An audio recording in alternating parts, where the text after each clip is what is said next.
भिवंडी में पहली बार last choice and company लाया है रिटेलर, होलसेलर और मैन्युफैक्चरिंग सब कुछ एक साथ। यहाँ आपको ब्रांडेड कपड़े काफी किफायती दामों में मिलेंगे, जैसे कि 99 में टी शर्ट, 299 में शर्ट और 499 में जीन्स। साथ ही आपको यहाँ पर ऑल्ट्रेशन बिल्कुल फ्री में करके दिया जाएगा। तो देर किस बात की, आप भी विजिट करें last choice and company. Address supreme hotel, Dhamankar नाका, भिवंडी। आपको नहीं लगता है कि जिस तरह से हिंदू धर्म को हर धर्म देखते उनका एक नियम, उनका एक कायदा खासकर लागू होता है, चाहे मुस्लिम धर्म की बात की जाए, मुस्लिम धर्म भी था, आपने उसे स्वीकारा नहीं, और धर्म की क्या जो आपसे जुड़े हुए लोग थे, जैसे कि आपके परिवार के लोग, उनका विरोध समर्थन क्या है? तो जिस तरह से आपने बौद्ध धर्म को स्वीकारा, आप परिवार के लोग एक साथ में आपके रह रहे, क्या आप फिर बदलाव लाएंगे या फिर इसे मतलब जिस तरह से स्वीकार किया है इसी मार्ग पर चलेंगे? कुछ नारियल या फूल मतलब चढ़ाने हिंदू कुछ भी नहीं जो है इसमें यहाँ पे। बस खाली देखो, मंदिरों में जाएंगे बहुत कुछ अर्पण करना पड़ता है और वो मिलता तो भगवान को है नहीं, भगवान तो खाता ही नहीं। तो खुद कहते हैं औरत हमारी पैर की जूती। सर ये पहले क्या करते थे, लेकिन अब नहीं, अभी बदलाव हो चुका है। बदलाव तो अभी भी नहीं है। धर्म मैंने जन्म लेते समय मैं ये नहीं सोचा था कि मैं हिंदू में आऊँ, ब्राह्मण में आऊँ, कुछ नहीं सोचा। नहीं, लेकिन बच्चियों के लिए भी है सर, तो बच्चियों के लिए भी आज अगर आज लड़के डॉक्टर बने तो लड़कियां भी डॉक्टर बन रही है, लड़के डॉक्टर पायलट बन रहे हैं तो लड़कियां भी पायलट बन रही हो रही ना। 50% बाबा साहब ने जो हमें राय दिया था।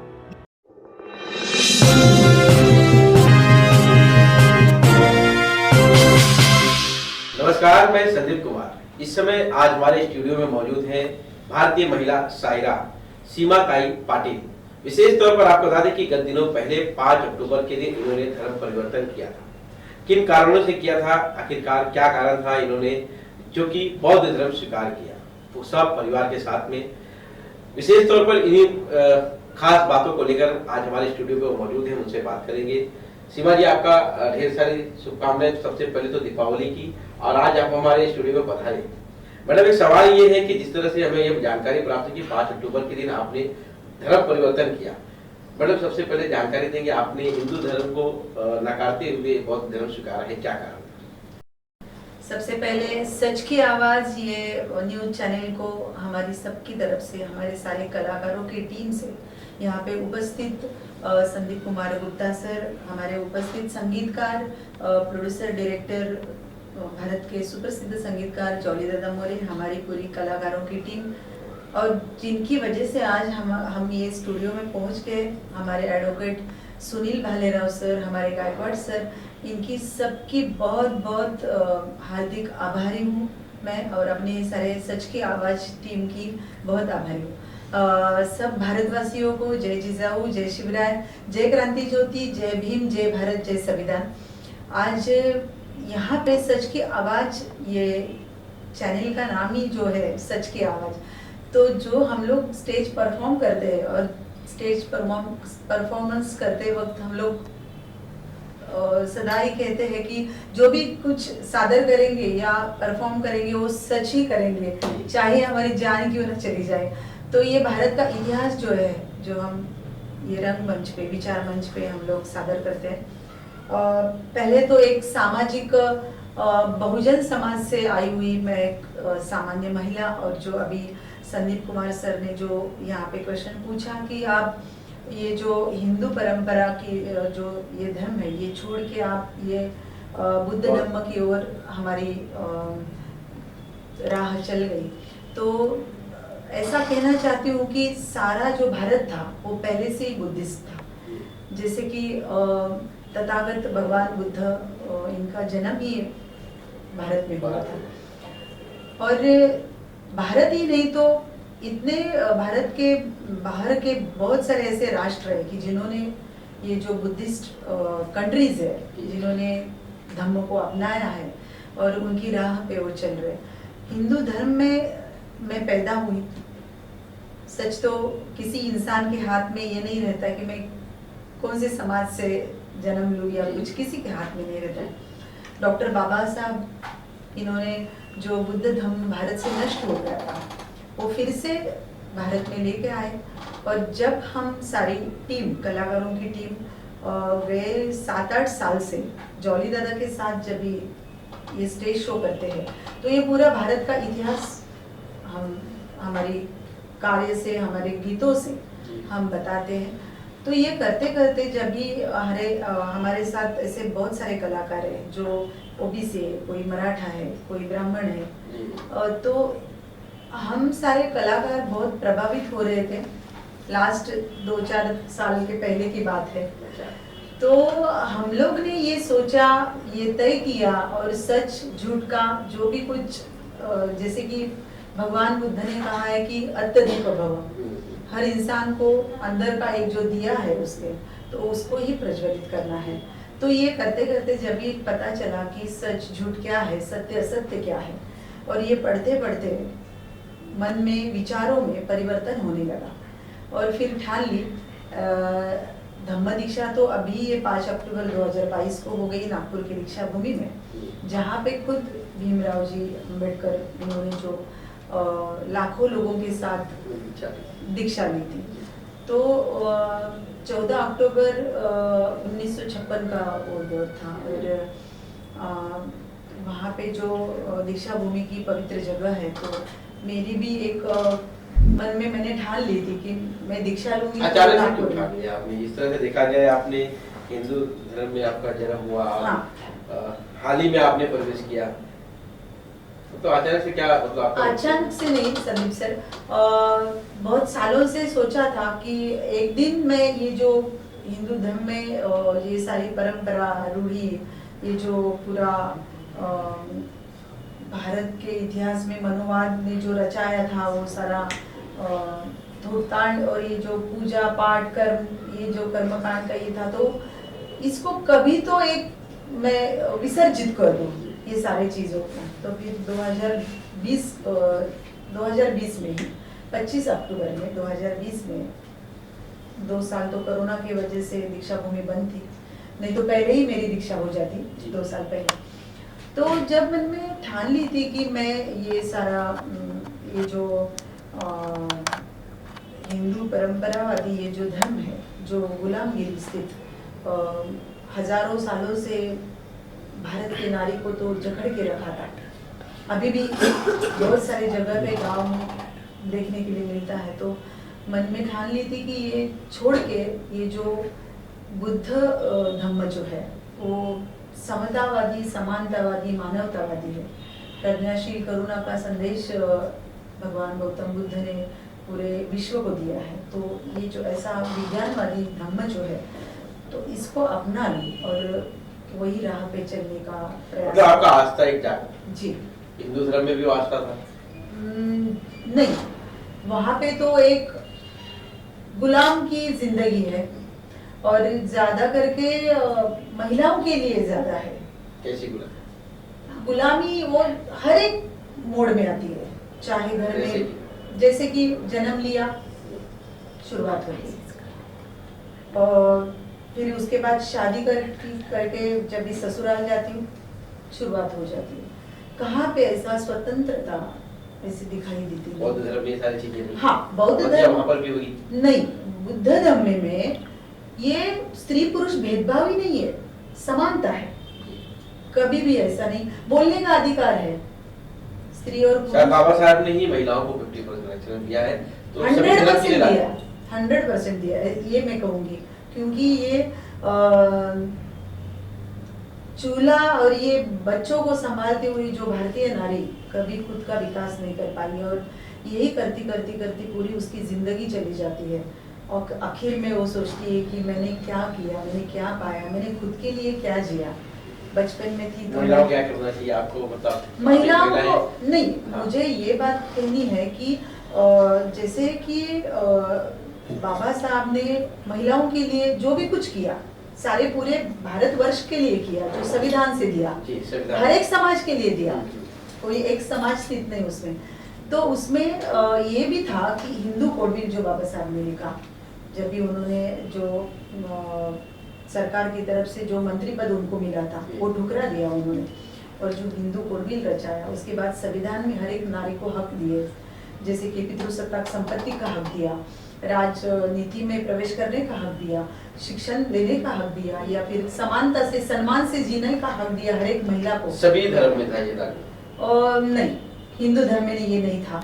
आपको मैं बताना चाहती हूँ, क्योंकि बहुत सी जो महिलाएं हजारों सालों से स्त्री को गुलाम ही समझा जाता था, चाहे वो स्त्री सवर्ण रहे, हिंदू रहे, मुस्लिम रहे, क्रिश्चियन रहे, ब्राह्मण, कोई भी सारी समाज की महिला ले लो, वो उसको शिक्षा को तो अधिकार बहुत दूर।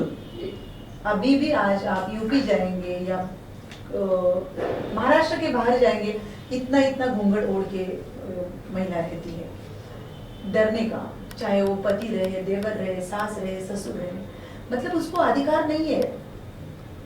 और जो अधिकार उसको मिल रहे वो खुद ही उसको आगे जाके वो खुद ही नहीं बदलना चाह रही, वो डर के मारे वो आगे नहीं आ रही। तो ये जो अधिकार बाबा साहब ने जो दिए, और सबसे एक मूल मंत्र ऐसा दिया कि ये अगर आपको करना है, संघर्ष करना है, या फिर आपको आगे जाना है, तो शिक्षा सबसे ज्यादा जरूरी है। शिक्षित होना चाहिए। जब वो शिक्षित हो जाएगी तो उसको मन में उसका जो डर है वो निकल जाएगा। ये बात बता दी उन्होंने। तो मुझे ऐसा लगता है कि भारत के नारी को स्वतंत्रता अभी भी नहीं है। स्वतंत्रता अगर रहती, उसके अंदर अगर कुछ भी एक थोड़ा सा भी तिनका जल उठेगा, या फिर उसके अंदर से वो अत्यदीप हो जाएगी, तो आज क्यों फिर दलित समाज के ऊपर, ये जो बहुजन समाज की और जो शोषित पीड़ित वंचित समाज की जो महिलाएं हैं, उनके ऊपर अभी भी अत्याचार हो रहे हैं। आपको नहीं लगता है कि जिस तरह से हिंदू धर्म को हर धर्म के उनका एक नियम, उनका एक कायदा खासकर लागू होता है, चाहे मुस्लिम धर्म की बात की जाए, तो मुस्लिम धर्म भी था, आपने उसे स्वीकारा नहीं, बौद्ध धर्म ही क्यों? देखो, अभी मैं तो बहुत छोटी कलाकार हूँ। जैसे कि बाबा साहब ने जब भी सारे धर्मों का अभ्यास किया था, पढ़ाई की थी, उन्होंने तो बाइबल भी पढ़ा, उन्होंने तो कुरान भी पढ़ा, उन्होंने तो रामायण पढ़ी, उन्होंने भगवद गीता पढ़ा, उन्होंने बहुत सारी ऐसी बहुत धर्मों की उन्होंने पढ़ाई की, जानकारी ली। और फिर उन्होंने जब वो छोटे थे तो 10वीं में थे शायद, तो उनके जो गुरुजी थे, केरुस्कर गुरुजी, तो उन्होंने उनको बुद्ध चरित्र दिया था। तभी बाबा साहब ने वो पढ़ा था। और जो पढ़ते उन्हीं महापुरुषों के विचारधारों पर वो चलते रहे, और अपने ये समाज को ये गुलामगिरी से मैं बाहर कैसे निकालूं, पूरी जिंदगी उनकी उसमें ही चली गई। और तभी जाके उन्होंने बाकी सारे धर्मों का अभ्यास किया। उन्होंने जब भी घोषणा की 1935 में येवला में कि मैं हिंदू धर्म में पैदा हुआ हूँ, लेकिन मैं हिंदू धर्म में मरना नहीं चाहता, तो ये जो उन्होंने घोषणा की वहां पे येवला में, तो तभी उन्होंने अनाउंस नहीं किया था कि मैं अगर हिंदू धर्म में मरना नहीं चाहता हूँ तो मैं कौन से धर्म के यहाँ पे मैं चल रहा हूँ। तो ये सारे पूरे भारतवर्ष में ये न्यूज फैल गई, सारे धर्मों के पंडित उनसे मिलने आ गए, मुस्लिम समाज से आ गए, क्रिश्चियन समाज से क्रिस्टार आ गए, बहुत सारे लोग ऐसे आए थे, सिख पंजाबी लोग आए थे, बहुत सारे लोग आए कि बाबा साहब हमारा धर्म आपके लिए, आपको हमारे द्वार खुले, आप जरूर आइएगा। सारा ये जो उनकी विचारधारा और उनकी जो पढ़ाई, उनका जो मन में सोचा था, वो सारे मतलब जब भी एक गॉड फादर आए थे क्रिश्चियन समाज से थे, और उन्होंने ऐसा बोला कि हमारे धर्म में चले आओ, हमारा धर्म स्वीकार करो, क्रिश्चियन धर्म, क्रिस्टार का कहना था। तो उन्होंने बाबा साहब ने बोला कि आपके ये बाइबल के ये पेज पे सेकेंड जो स्टैंजा है उसमें क्या क्या लिखा है, और उसमें अभी भी वही बातें हैं जो मुझे पसंद नहीं है। कोई भी धर्म ले लो, ये ऐसे ही है। एक बुद्ध धर्म भी है, वो सभी का एक नियम है। हाँ। तो उन्होंने ये जो बात थी वो गॉड फादर को बता दी, तो वो भी सोचने लगे कि अरे बाप रे, ये बाइबल का तो हमने जितना पढ़ा नहीं उतना तो बाबा साहब जी ने पढ़ा है। उन्होंने बता दिया कौन से पेज पे, कौन से नंबर के पेज पे क्या लिखा है, तो ये जाके आप पढ़ो करके बोले। तो इससे पता चला कि बाबा साहब ने जो बुद्ध धर्म स्वीकारा, स्वीकार किया, वो क्यों किया? फिर उन्होंने कितना, उनका जो दृष्टिकोण था, सोचने की जो विचारधारा थी, बहुत आगे निकल चुकी थी। तो इसीलिए उन्होंने ये सोचा समझा। तो ये ऐसा मुझे होता है कि बाबा साहब ने ये किया इसीलिए मैं कर रही हूँ, नहीं, मैंने भी खुद बुद्ध धम्म पढ़ा। अच्छा। हाँ, जो 8 खंड है उसमें, जो 8 पाठ है उसके, वो मैंने खुद पढ़े। और फिर ये मैंने मन में ठान लिया कि अभी बस पीछे मुड़ के देखना है मतलब नहीं। आपने पढ़ने के बाद आपने ये हाँ, निर्णय ले लिया कि हाँ, मुझे और खाली बस बुद्ध धम्म नहीं पढ़ा, तो जिन्होंने बाबा साहब ने जैसे कि संत कबीर, उनकी पूरी फैमिली कबीरपंथी थी।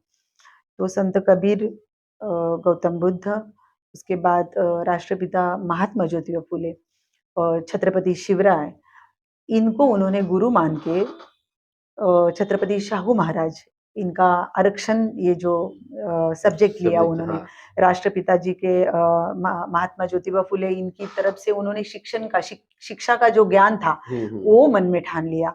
जैसे कि छत्रपति शिवराय ने जो स्वराज्य धर्म स्थापन किया है सब बहुजनों को लेके, तो वो उन्होंने वो संकल्पना मन में ठान ली थी और इसके आधारित उन्होंने संविधान रचाया। और जैसे देखो अभी बाकी सारे देश अपने संविधान का पढ़ाई करते हैं और सोचते हैं, वैसे बाबा साहब ने बुद्ध धम्म का जो भी कुछ है ये भारत में फिर से लाया। और ये तो मैं आपको संदीप सर कहना चाहती हूँ कि पूरा भारत ही पूरा बुद्धिस्ट था पहले, और मैं भी ओबीसी हूँ, तो फिर मैं अभी घर वापस आ रही हूँ मेरे। अच्छा। जो मेरा पहले वाला हाँ, घर था, तो मैं घर में जैसे आई आपने पहले। कहा कि आप घर वापस कर रहे हैं। जी, घर वापसी घर है वापसी, आपकी। घर वापसी। घर वापसी के तौर पर आप घर वापसी तो कर रहे हैं, लेकिन देखा जाए समाज की बात आती है। तो क्या जो आपसे जुड़े हुए लोग थे, जैसे कि आपके परिवार के लोग, उनका विरोध, समर्थन क्या है? अ, हम तो सब भारतवासी बहुत, ये भारत में हमारा जन्म हुआ है, हमारे लिए बहुत बड़ी सौभाग्य की बात है कि इतने सारे भारतीय इतिहास में महापुरुषों का, राष्ट्रमाता का ये भूमि में जन्म हुआ है। और इसी भूमि पे हमने जन्म लिया है, तो सारे भारतवासियों का इतना सा कुछ तो बनता है समाज के लिए, अपने करने के लिए। जी। और ये जो सारे राष्ट्र पुरुषों को चरण स्पर्श करने के लिए, उनकी विचारधाराओं पे चलने के लिए, उनकी सोच भी वैसी होनी चाहिए। मैं तो बहुत छोटी हूँ, मैं पहले ही आपको बताई हूँ कि ये जो महापुरुषों ने इतनी कठिनाइयों से, इतने बहुत ही कठिन परिस्थितियों से गुजर कर इन्होंने जो इतना बड़ा कार्य किया था, उनको तो कितना विरोध था वो उसी टाइम पे, जी। लगभग 100 साल पहले कितना विरोध था।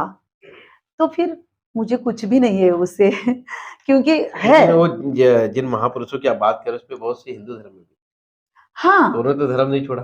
नहीं, बात हिंदू और बुद्ध धर्म, ये इसकी बात है नहीं, लेकिन उनको जो कष्ट उठाने पड़े। जी। देखो अभी तो आपको सीधा-सीधा कहना है कि हिंदू धर्म में आपको कष्ट नहीं तकलीफ ऐसा नहीं, लेकिन मुझे जो एक संविधान से अभिव्यक्ति स्वातंत्र्य जो मिला है, विचार प्रकट करने का जो स्वातंत्र्य मिला है, तो उसी वजह से मैंने ये जो विज्ञानवादी धम्म है, इसमें बस खाली जो भी कुछ है वो विज्ञान से जुड़ा है, जी। ना ही कुछ रूढ़ी परंपरा दैववाद, इससे वो बहुत अलग है। ये विज्ञान धर्म, विश्वास, ये सारी जो चीजें हैं ये हिंदू धर्म में जाती है।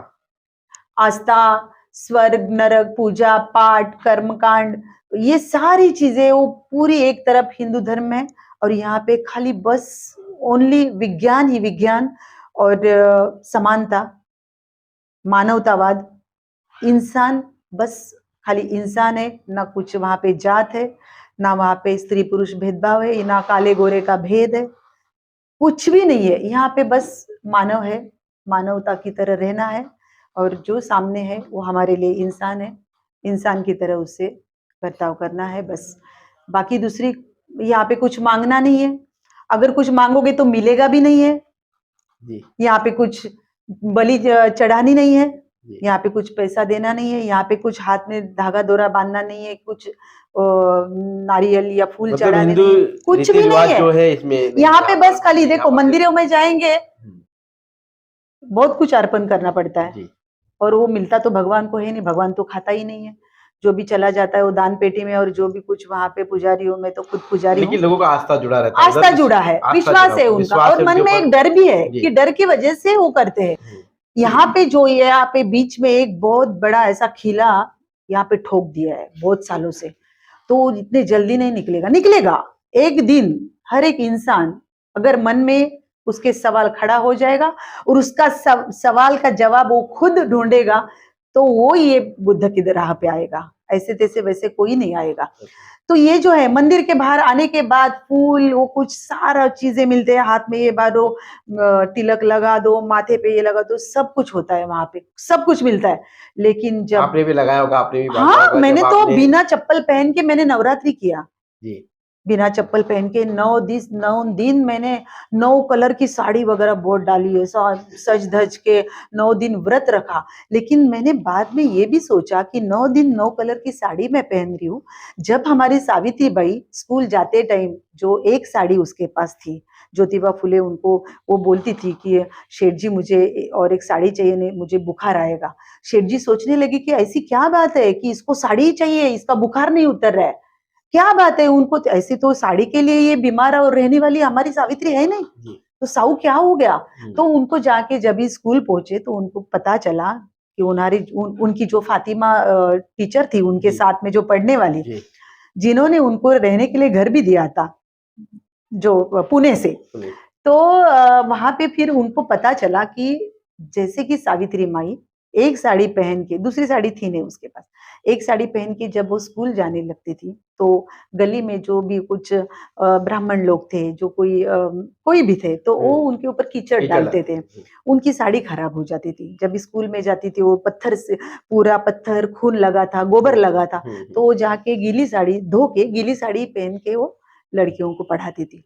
अगर मैंने ये सोचा कि सावित्री माई के पास मेरे एक ही साड़ी थी, मैं 9 दिन 9 साड़ी पहनूंगी, तो वो साड़ी जो 9 दिन की 9 साड़ी आए, तो सावित्री माई ने उसको एक भी साड़ी उसी टाइम मिली नहीं।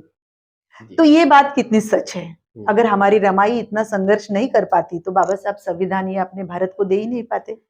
अगर जिजाऊ ने ये सब किया होता तो इतना बड़ा जो स्वराज्य निर्माण किया अपने पुत्र से, अपने पोते से, मतलब महाराष्ट्र को 2 शेर के बच्चे दे दे, तो छत्रपति संभाजी महाराज, छत्रपति शिवराय, तो ये जिजाऊ ने भी ऐसा नहीं किया। तो फिर ये भारत के नारी को इनका जो त्याग है वो कभी भूलना नहीं चाहिए।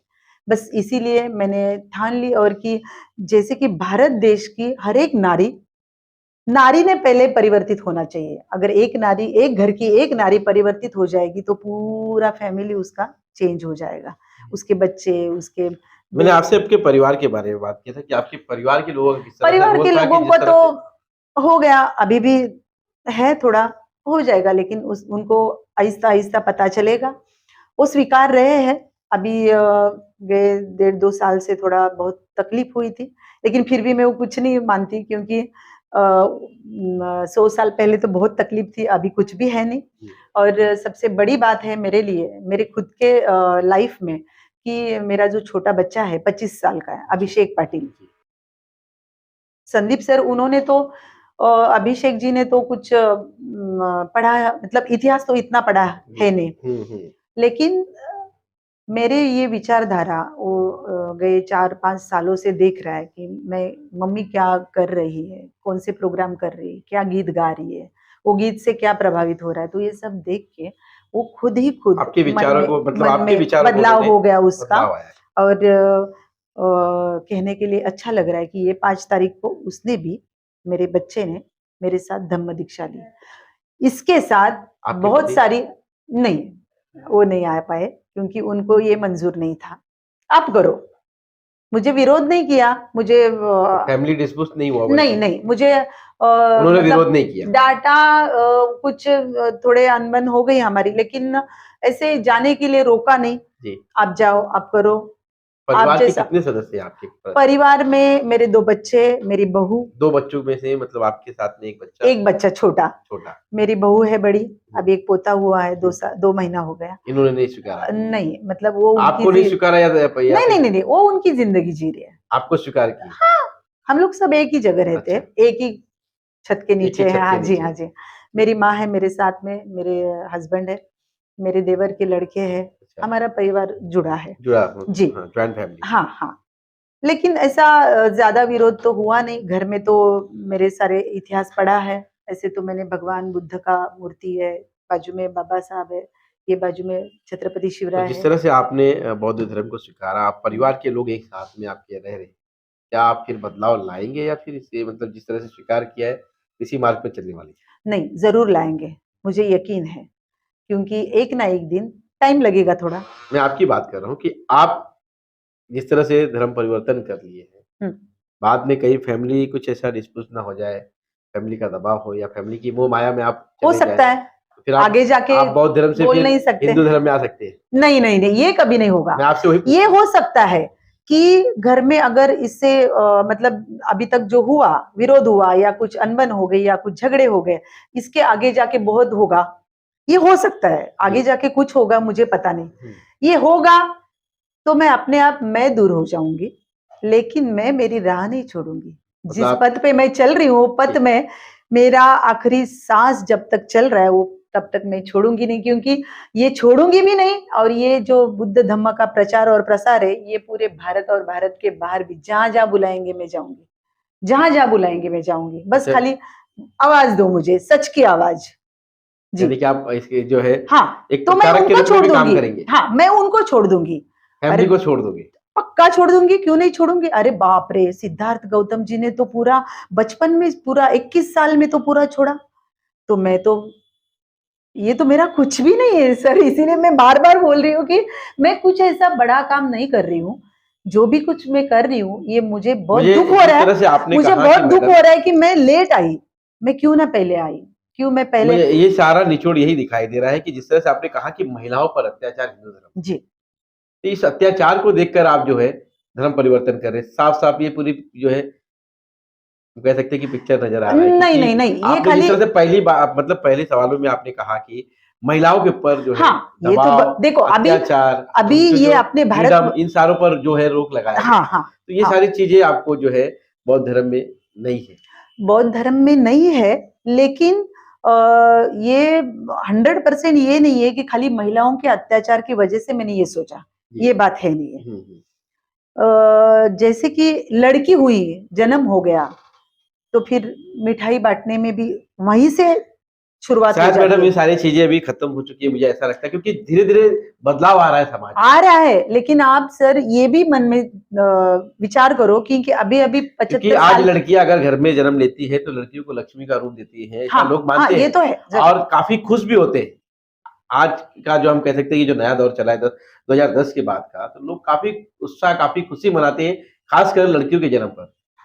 लेकिन आप ऐसे मतलब आपने आपने तो कहा कि लड़कियों का जन्म होता है तो मिठाई बांटने से आप नहीं, खुशियां मनाते मैंने हैं। ऐसा नहीं किया। मैं ऐसा कहना चाहती हूँ कि देखो, अगर मिठाई बांटनी है ना, तो बर्फी क्यों बांटते, पेड़ा क्यों नहीं बांटते। तो फिर लड़का हो जाएगा तभी पेड़े बांटेंगे, तो तभी बांटो बर्फी आप।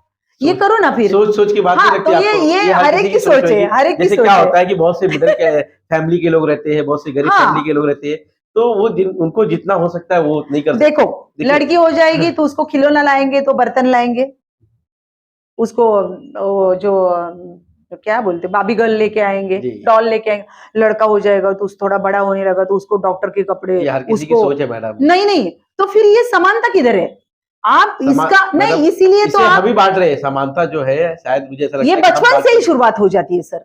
ये बचपन से शुरुआत हो जाती है। तो आप ऐसा मत करो, लड़की को भी दे दो ना, मैंने लड़की को आपको भी कहा एप्रन कि दे अभी दो, बदलाव आया लड़की है। को भी स्टेथोस्कोप दे दो, बद उसको बद भी डॉक्टर होने दो ना पहले से ही, जैसे कि। 50% जैसे कि हमने बाबा साहब के बहुत से मार्ग को यहाँ पर प्रकाशित किया। हम्म, आपने खुद कहा, तो महिलाओं को 50% जो कि बाबा साहब ने खुद अधिकार दिया है जी और उसे स्वीकार कर रहे हैं लोग। आज महिला कर रहे, देखा जाए पुरुषों से आगे जा रही है। जी जी जी जी। पुरुषों से आगे महिला जा रही है। तो आपने कहा कि महिलाओं पर अभी भी दबाव है। कहाँ है वो सारी है चीज़ें? ना, अगर 50% महिला ऐसे, तो 50% महिलाएं वही डर के मारे घर से नहीं निकल रही। मेरी सारी कितनी सहेलियां ऐसी है, आपको किन किन का नाम बता दूं। मेरी खुद की सहेलियां, मेरे परिवार की कितनी सारी सदस्य, मेरी देवरानी रहे, मेरी जेठानी रहे, मेरी नंदोई रहे, बहुत सारी ऐसी महिलाएं वो घर। फ्रीडम ऐसा तो नहीं कि आप फ्रीडम चाहते हो? इसके लिए अब आप फ्रीडम तो हर एक को जन चाहिए। अरे देखो, अभी अगर फ्रीडम तो पंछी अच्छा है नहीं। तो वो उड़ना चाहता है, तो हर एक महिला को भी ऐसा लगता है ना कि मैं मेरी तरह की जिंदगी जी लूं, लेकिन नहीं। देखो, मेरे से मैं शुरुआत करी हूँ। मैं जब बहू बन के मेरे घर में आई तो मुझे मैक्सी नहीं पहननी थी, छोटी बात है, साड़ी पे ही रहना है, सर पे पल्लू लेना है। हमारा तो पल्लू महाराष्ट्र तो एक लोगों का हिंदू ऐसा का रहता है, बाकी जनों का ऐसा रहता है।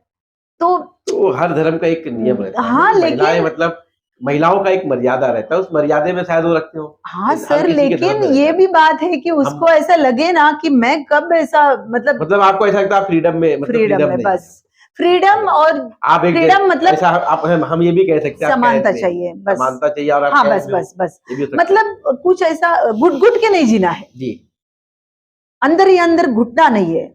जो भी बात आई है मन में वो तुरंत खोल देनी चाहिए। जो भी मुझे कुछ बताना है, नहीं नहीं, डर लगता है, ऐसे नहीं होना चाहिए। 75 साल हो गए अपने भारत के वर्ष को, जी, अमृत आजादी। महोत्सव अभी ये 15 अगस्त को मनाया गया, आजादी।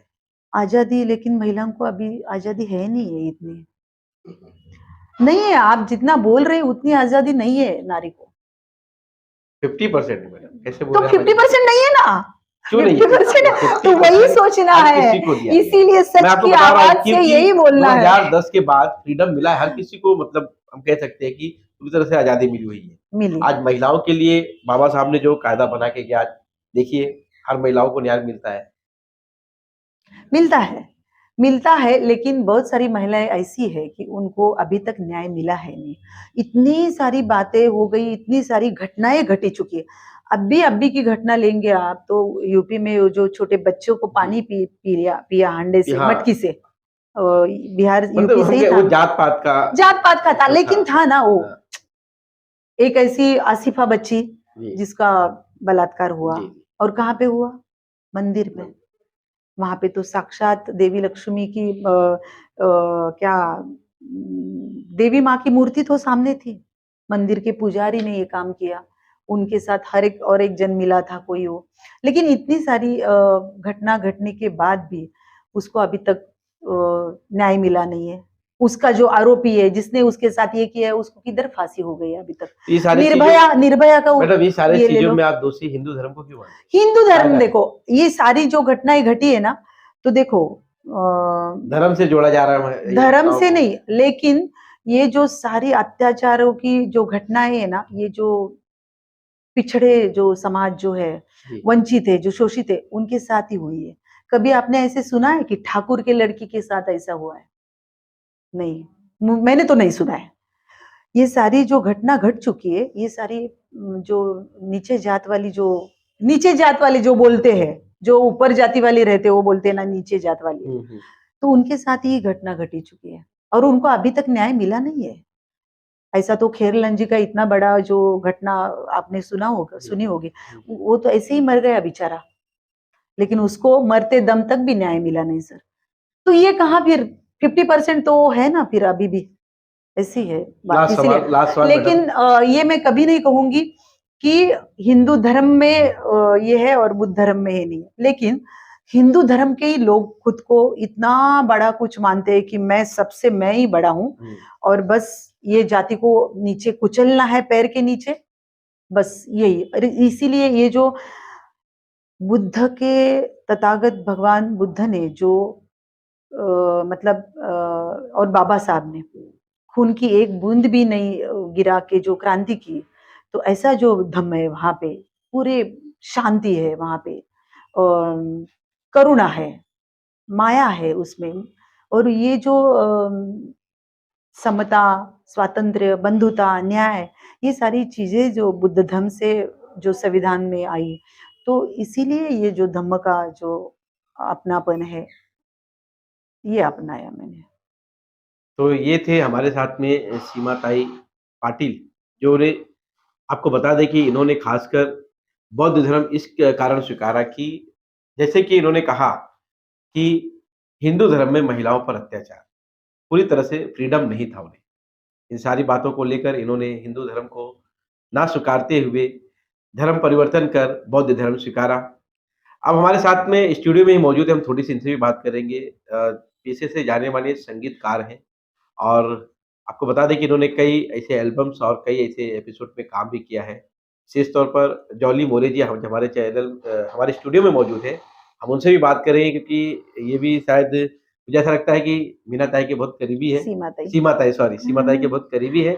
और मुझे इनसे भी थोड़ी जानकारी हासिल करना चाहिए, जिस तरह से सीमा ताई ने एक कदम उठाया धर्म परिवर्तन का, इनकी क्या राय है उस पर? सर, आपका हमारे स्टूडियो में ढेर सारा, सबसे पहले तो दीपावली की शुभकामनाओं के साथ में स्वागत है। क्या कहना चाहेंगे सीमा ताई ने जो एक धर्म परिवर्तन का जो कदम उठाया, इस पर आपकी क्या राय है? सबसे पहले सच की आवाज चैनल की मैनेजमेंट कमेटी है और हमारे छोटे भाई संदीप गुप्ता सर जो, और हमारे जिन्होंने यहाँ तक हमें बुलाया, फादर सर, उनको नहीं भूलना चाहिए तो एक मौका दिया है जी। इस सब्जेक्ट पर बात करने का। काफी देर से मैं सुन रहा था कि आदरणीय श्रीमती पाटिल और हमारे मेरे छोटे भाई संदीप गुप्ता, उनकी ये जो चर्चा थी, सवाल थे, बहुत अच्छी तरह से, मैं पहली बार इनके मुंह से इतनी अच्छी अच्छी बातें सुन रहा हूँ। ये खास बात ये जरूरी है, जो इन्होंने सवाल किए थे, तो थोड़ा सा मैं अपने हिसाब से मैं बताना चाहता हूँ कि इस भारत देश में मनुवाद, मनुस्मृति ने 4 वर्ण बनाए।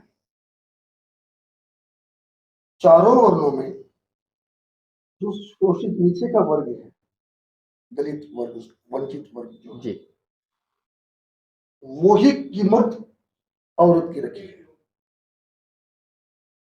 चाहे ब्राह्मण हो, चाहे वैश्य हो, चाहे क्षत्रिय हो, चाहे जो नीचे वाले उनको फॉलो करते हैं।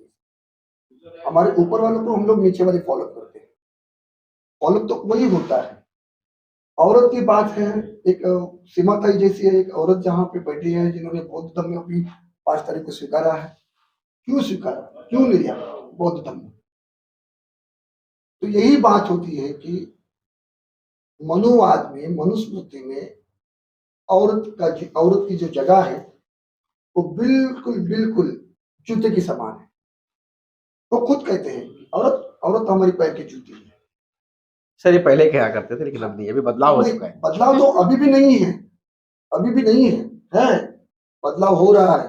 जैसे बदलाव के तौर पे ये उदाहरण है आपके सामने, बदलाव ही है नहीं। सीमा ताई पाटिल हिंदू से बौद्ध धर्म में आए, तो बदलाव ही है, ये भी तो मानना चाहिए ना। सर, आप बौद्ध? मैं इंसान हूँ। मैं इस भारत देश का इंसान हूँ और भारतवासी हूँ, नागरिक। धर्म मैंने जन्म लेते समय मैं ये नहीं सोचा था कि मैं हिंदू में आऊं, ब्राह्मण में आऊं, कुछ नहीं सोचा था। आप एक इंसान, मैं इंसान के कोख से मैंने पैदा हुआ।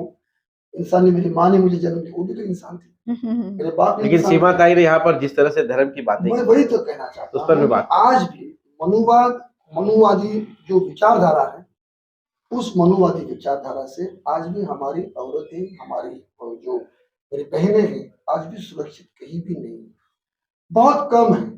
मतलब जो उन्होंने एक एग्जाम्पल दिया था कि जब लड़की पैदा होती है तो जलेबी बर्फी बांटी जाती है, लड़का पैदा होता है पेड़े बांटे जाते हैं, खिलौने लाने हैं तो उनके लिए घर संसार की चीजें लाती है, बच्चे के लिए, लड़के के लिए राइफल, डॉक्टर, फ्लाइट। नहीं, लेकिन बच्चियों के लिए भी है सर, तो बच्चों के लिए आज अगर आज लड़के डॉक्टर बने तो लड़कियां भी डॉक्टर बन रही है, लड़के डॉक्टर पायलट बन रहे हैं तो लड़कियां भी पायलट बन रही है ना। 50% बाबा साहब ने जो हमें राय दिया था, खिलौने नहीं, सामर्थ्य, ये सारे खिलौने से लेके हम समानता पे आएंगे। वही तो क्या, मैं वही बताना चाहता हूँ आपको कि जिस बच्चा है, वो बच्ची है, उसको कुछ भी मालूम नहीं है, कुछ भी मालूम नहीं है, धर्म क्या है, समाज क्या है, जात क्या है, कुछ भी नहीं मालूम है। बिल्कुल छोटी बच्ची है, वो बचपन से वो शुरू हो जाता है, कुछ भी मालूम नहीं है, बिल्कुल मस्त रहो अपनी जिंदगी। मैं लड़की हूँ, बचपन से ही शुरुआत हो जाती है। उसको दिमाग में हम यहाँ ये डालते हैं कि बस तुझे ना आगे चल के ना संसार करना है, तेरी शादी होगी, तू यहाँ से वहां जाएगी, तो हमारी सोच बताती है। क्यों भाई, लड़के जब मुझे ये बताइए, शादी के टाइम में, शादी अगर लड़का जवान हो जाता है, शादी के लायक हो जाता है, तो घर वाले लड़के को लेके लड़कियां ढूंढते हैं। जैसे हम दिवाली आई है आज, दिवाली का पहला दिन है शायद जी। हम लोग जाते हैं शॉपिंग करने, तो यहाँ नहीं वहाँ कपड़ा अच्छा मिलेगा, वहाँ सेल है, वहाँ ये है। क्यों? लड़की कोई बाजार में रखी है क्या? कोई चीज है क्या वो?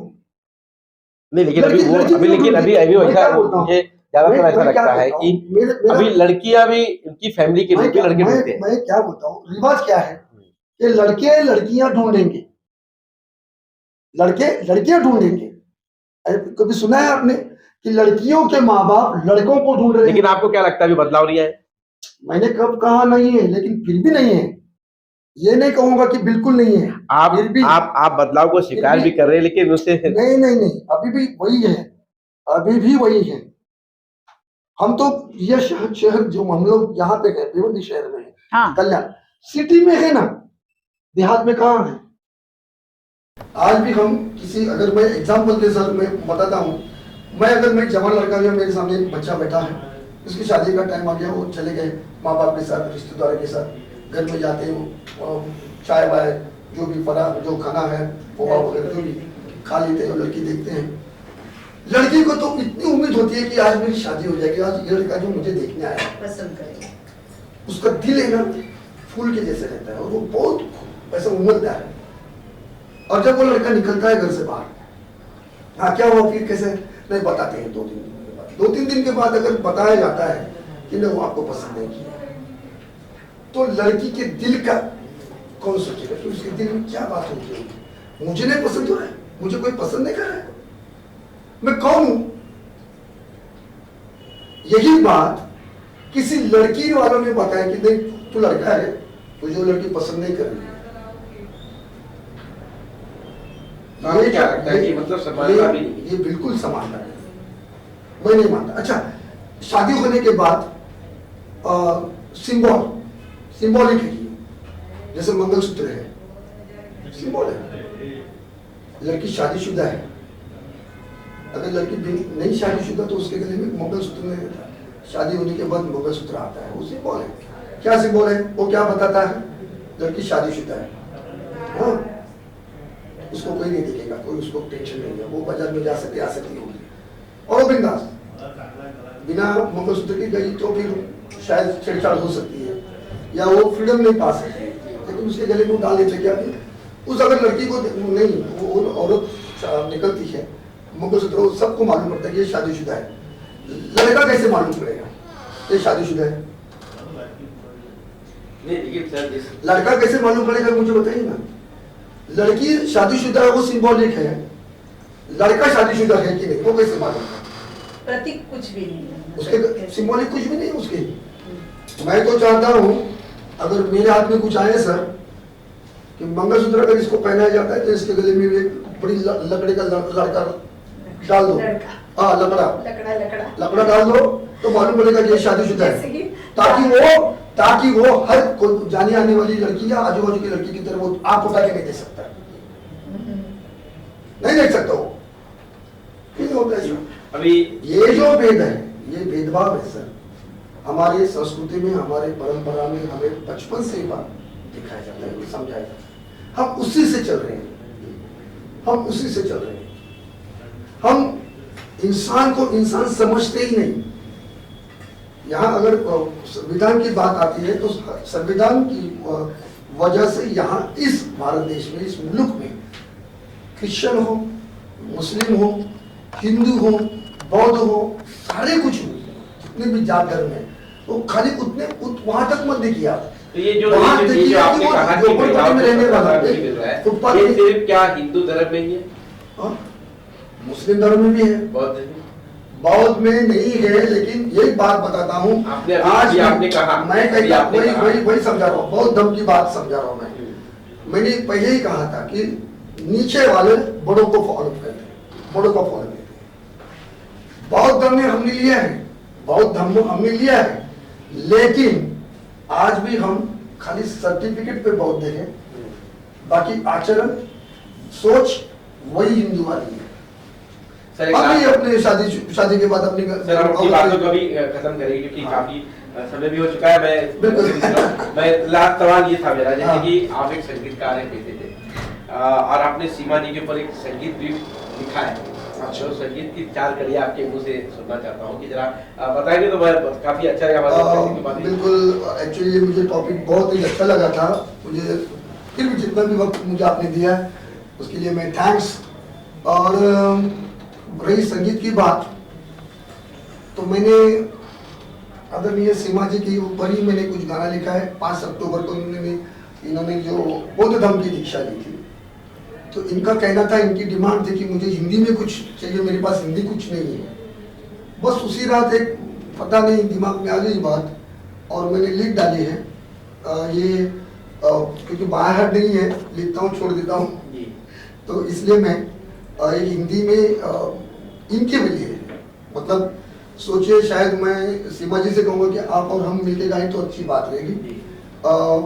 सीमा जी के लिए ये है, सीमा जी गा रही है, सीमा अपनी दिल की बात बता रही है गाने में, अपनी इस गाने में, गीत में अपनी दिल की बात बता रही है।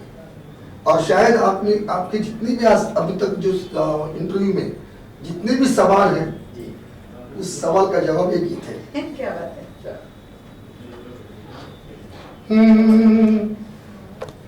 भटकी थी वहां जिंदा लाश थी वहां। अब कहा थी जहां से आई है। भटकी थी वहां जिंदा लाश थी वहां, धर्म छोड़ के आई यहाँ।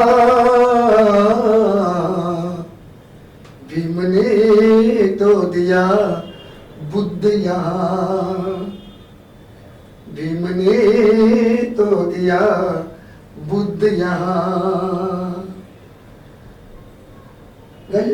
भटकी थी वहां जिंदा लाश थी वहां, धर्म छोड़ के आई यहाँ।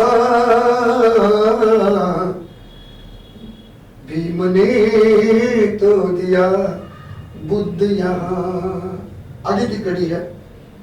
अनजान थी हैरान थी, अनजान थी हैरान थी, अंधश्रद्धा से परेशान थी, अंधश्रद्धा से परेशान थी।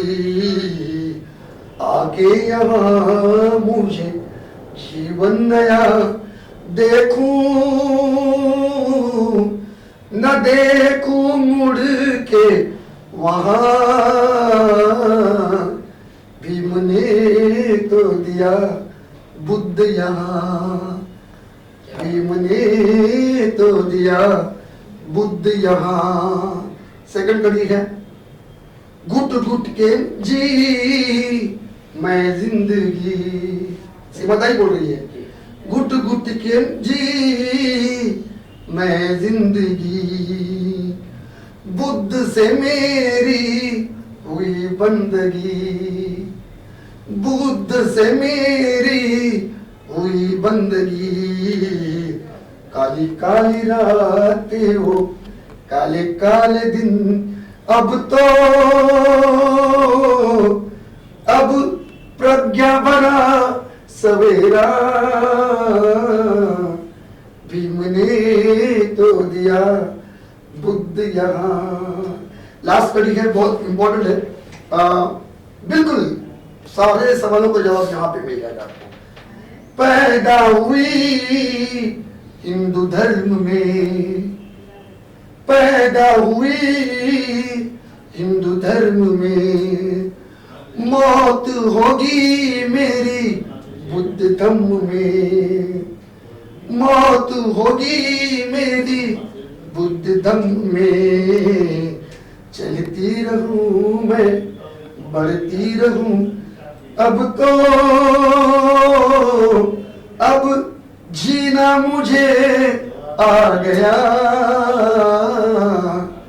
भीम ने तो दिया यहाँ भीम ने तो दिया बुद्ध यहाँ। काफी अच्छी संगीत थी और हम कह सकते हैं कि संगीत में ही पूरा जो है निचोड़, खासकर सीमा जी का हमने देखा कि सीमा जी के ऊपर ही संगीतकार जो हमारे चैनल में आज उपस्थित है, विशेष तौर पर आपको बता दें कि इन्होंने ये लिखा है और मुझे लगता है बहुत जल्द ये रिलीज भी हो जाएगा शायद कोशिश है, कोशिश भी रहेगा। कोशिश है। ठीक है, आज हमारे स्टूडियो में आपको बता दें कि 2 गेस्ट यहाँ पर मौजूद थे।